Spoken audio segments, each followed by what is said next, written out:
Hey gang, I know you're anticipating the next Brooklyn Pony video, and I want you to know it is in the works. I've got some stuff going on with it, but I need to do some brake pads on this 2006 Honda Passport. This belongs to my son and his wife, and they're getting ready to make a road trip, and the front brakes sound terrible. So I'm going to replace pads and rotors. He did order pads and rotors from Rock Auto, and there's the part numbers if you're interested. There's the box for the rotors and the box for the pads, and these are ceramic. So I'll go through the steps of changing those out. Of course, I will jack up the vehicle, put a jack stand under it, and remove the wheels and that sort of thing, and go from there.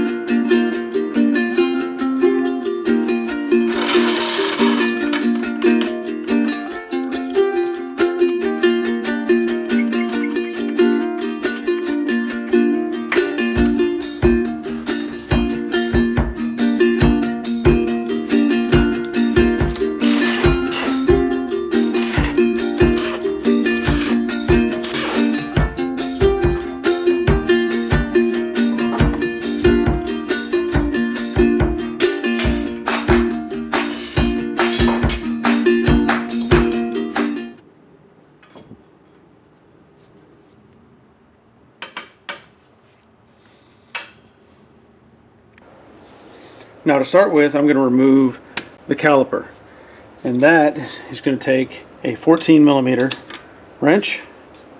Once I remove the caliper, then there's another bolt on the back. It's hard to see a little bit there. You can see where the wrench is. That is a 17mm. So I'm going to remove the caliper first.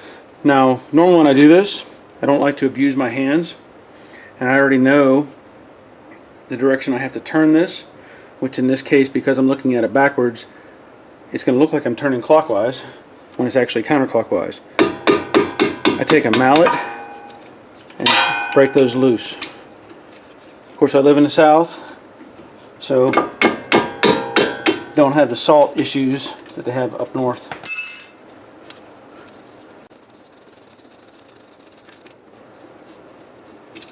Take those bolts and set them aside.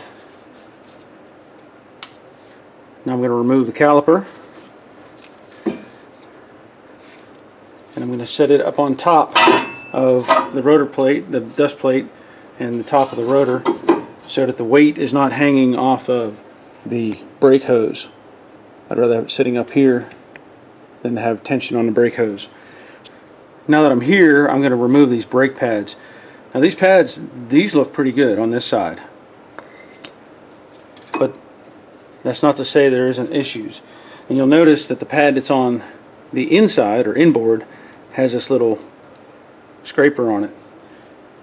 Now these are probably, I know they've been changed over the course of its life, but if you could hear the other side, and I can show you that later, you'll know what I'm talking about. There's grinding going on. So something is wrong on that side, but there's been a vibration as well in this car. So that's why we're going to change both sides and not have to deal with problems down the road. So again, I gotta break this loose.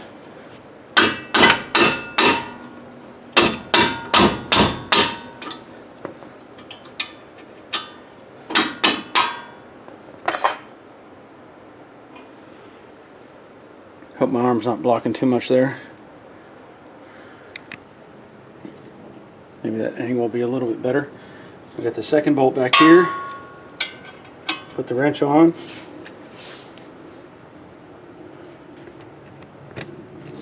and then break that one loose as well.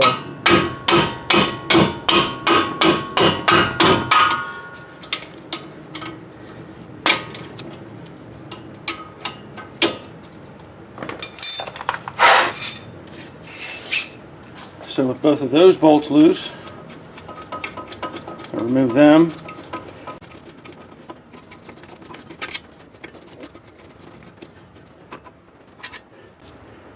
And set them aside. Now normally what I find on these bolts is what appears to be Loctite. These look like they have anti-seize on them. And I say that because it's transferring to my glove Loctite doesn't do that. NIC stays soft and wet, so I'm not going to mess with that. I'm not going to clean that off. I'm just going to leave it. And then that bracket, just set it off to the side as well. Now the rotor, you'll see there are two Phillips head screws holding this on. So again, I live in the South, so I have the advantage of being able to remove those. And again, it looks like whoever's worked on this before put anti-seize on those as well. That's convenient. Aha! I win. Okay. So I'm going to set those aside. And now the rotor's off. Showing some wear on it. I know the other side's going to be a lot worse. At this time it's a good idea to look around and see if there's any metal flaking or anything like that may be accumulating, because if that is the case, you could have something wrong with your bearings. But in most cases you're not going to find anything that's going to be a problem. You'll just find some dust and stuff like that on the backside. So okay, so as you can see, I've taken the new rotor out of the box, and they do come wrapped in a plastic, and there's usually a little bit of an oil coating on these as well to help them not have any rust or corrosion. I just take some brake parts cleaner and wipe them down. Get all that oily residue off both sides. Make sure it's nice and clean. And I did notice that this one doesn't have the holes in the center for the two screws that I showed earlier. So I'm not going to drill holes in a new rotor and hope that I line them up. So that's where that's going to end up. And again, I'll make sure this is all clean even after I put everything together. I'll wipe it down again.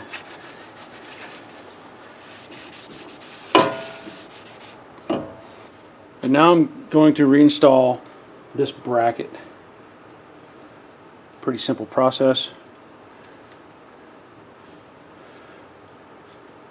Just basically slide it back in, line it up, get the bolts back in the holes.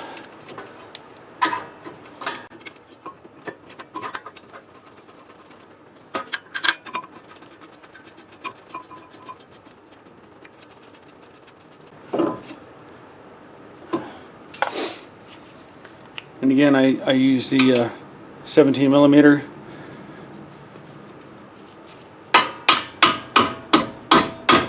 I don't know the torque on these. I'm not going to tell you that I'm going to know the torque. I just know that I'm going to make them nice and tight.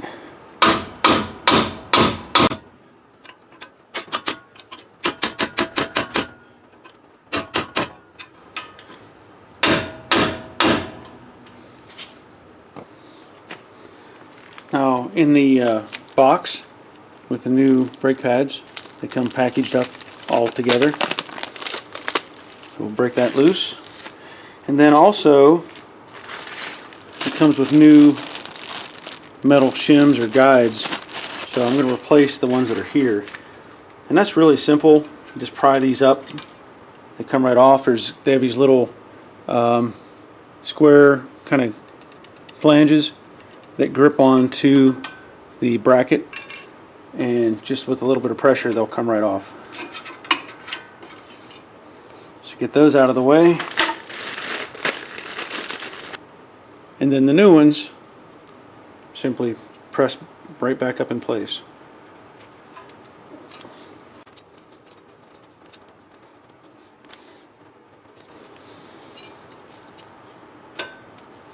Now you see that one's not hanging on quite as well as it should. So I'm going to squeeze that together just a little bit. Just that little boxy area right there. Just going to kind of push that together.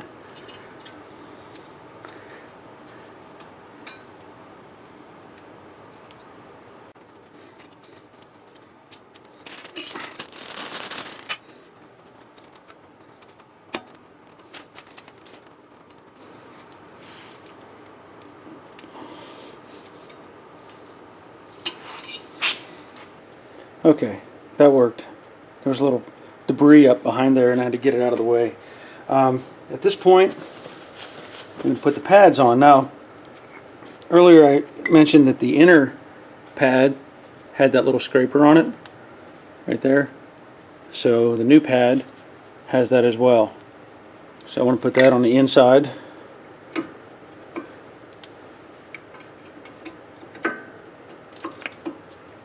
And then the plain one, nothing on it, on the outside.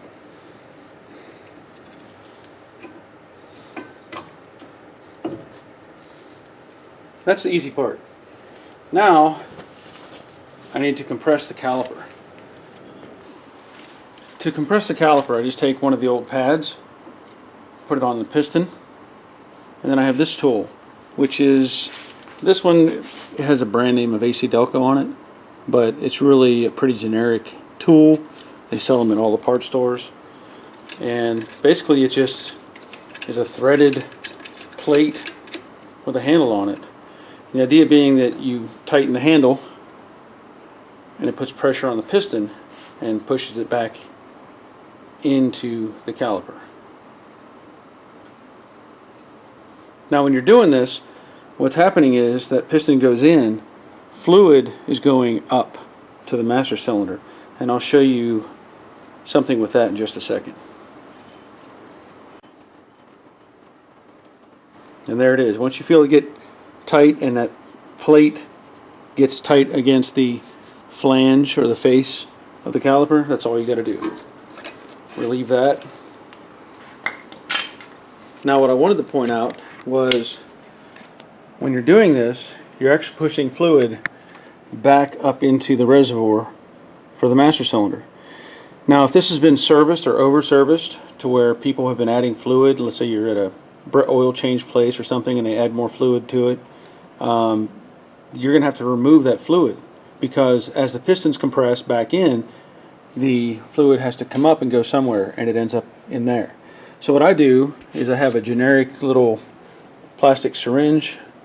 You can get these from like pharmacies and stuff, and basically I just insert that into the reservoir, draw out fluid, and then I save it in a old oil bottle. So pretty simple. I know this vehicle has not been over serviced, and it should not be an issue at all, so I'm just going to keep an eye on that reservoir, and as I do the other side, make sure that it doesn't push fluid all the way up. Now I'm going to reinstall the caliper. And you want to make sure you don't twist the hose that's holding this up. As you know, when I set it up on top there, I made sure just to set it in a very relaxed, comfortable way so that I don't twist the hose. You don't want to have any more bind on it than what would naturally be there. So I slip the caliper right over top of the pads. I might have to push in a little bit on these plungers. And that's something else you can address. Again, living in the South, we don't have much issue with corrosion, but sometimes you have to pull these plungers out, clean them, and re-grease them. These are moving very freely, so I have no issue with them at all, top and bottom. And just reinsert your bolts.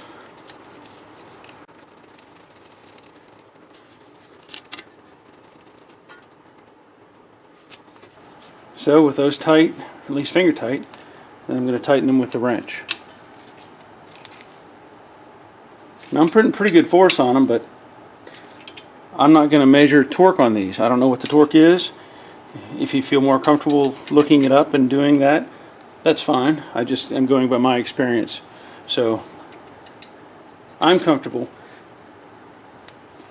making them tight by hand.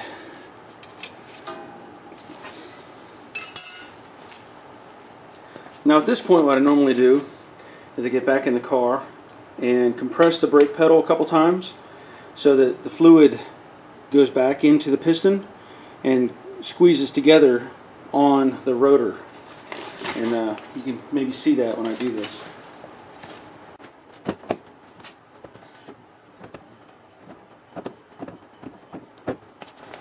Now what that does is it not only puts fluid back into the piston of the caliper, it also draws fluid out from the master cylinder, or pushes it out of the master cylinder, which also moves it out of the reservoir, and that allows room for more fluid to go back up when I do the other side. So just kind of a way to keep yourself on track so that you don't have problems. It's just some things that I do, and I think that helps. So I'm going to put this back together. Obviously reverse the steps, put the wheel on, tighten everything up, remove the jack stand, remove the jack, and I will take the other side apart and have a look at that as well. I just wanted to show you this passenger side. I'm not going to go through all the steps, but this is what's going on. It's grinding, and something is definitely out of place. I'll have to work on it and figure out if the caliper's bad or not.